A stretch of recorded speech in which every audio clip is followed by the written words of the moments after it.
Hello guys, and welcome to another one of my tutorials. In this tutorial I'm going to show you how to install Virtualbox on your machine.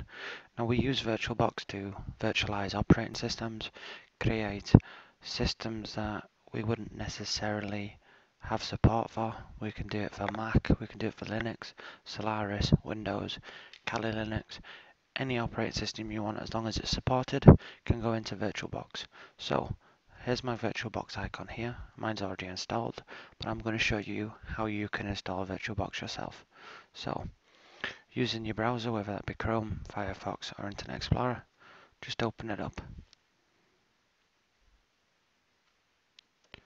Then navigate to google.co.uk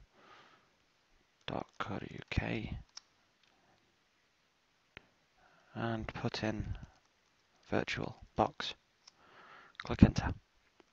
Go to downloads, and then from downloads make sure you click on the x86/AMD64.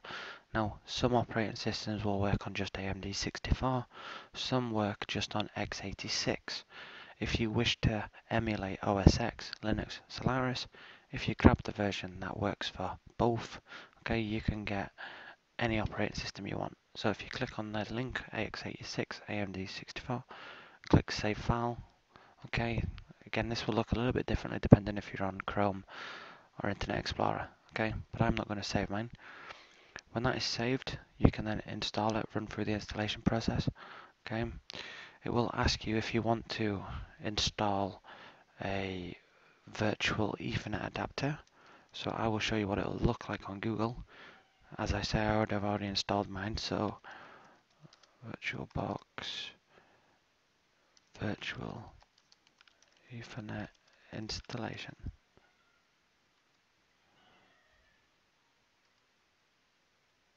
Okay, so when you're installing Virtualbox,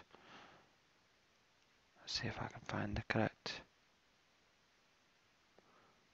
Okay, it doesn't look like I can see it. Okay, but it will prompt you to install something. It'll say install, don't install. If you tick the box that says do this for everything, click install, it will install all versions of the virtual adapter for you. Once it's come up and said it's been installed, do not open it. Okay, what you want to do then is grab this bit where it says Virtualbox installation extension pack, click all supported platforms.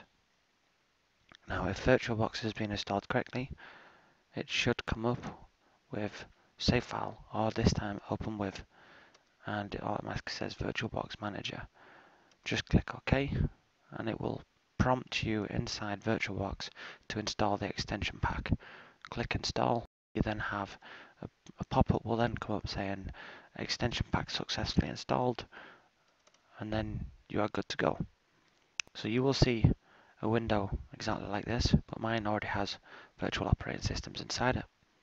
Okay, but you'll see yours will be empty. So if you wish to install a virtual operating system, you can click new, type in the name of the operating system you wish to install, so let's say Windows 10, and you can see it automatically says version Windows 10. Now if it says in brackets 32-bit, you haven't got support for 64-bit virtualization. If you notice the rest of them say Windows 7 32-bit, Windows 8 32-bit, 8.1 32-bit, then virtualization has not been enabled on your PC. And your best bet is to Google how to turn on virtualization for your make of PC. Okay, once you've done that, restart your machine, load this back up, and you will then see Windows 10 64-bit. So click next. Now it says the folder already exists and possibly belongs to another machine. That's because I already have a version. So I will just remove mine and start again. So Windows 10 64-bit. Next, and it'll say the recommended memory size is 2048. Now mine says I have 4 gig of RAM. Okay, and the maximum I can have is 2 gig of RAM. Now I could tell it to go further, but you see I'm starting to go to orange and red line, which means my virtual machine will be virtually unmovable. It won't work. Okay, if you have a lot more RAM than me, okay, you can use the recommended memory size and have no problem. So just click next. Again, click create. Accept the default. Click next.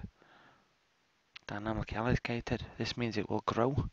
Okay, so if it needs to be more, okay, it will add more memory. If it doesn't, it will just stay the exact same size.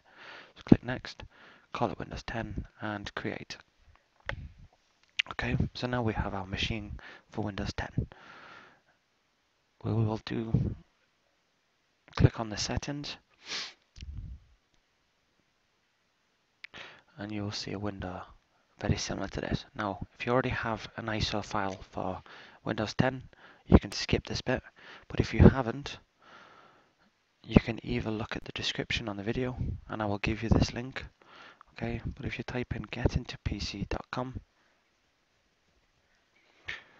and in the search bar, type in Windows 10, and click go, scroll down, Windows 10 all-in-one, multiple editions, click yes on this one, scroll down,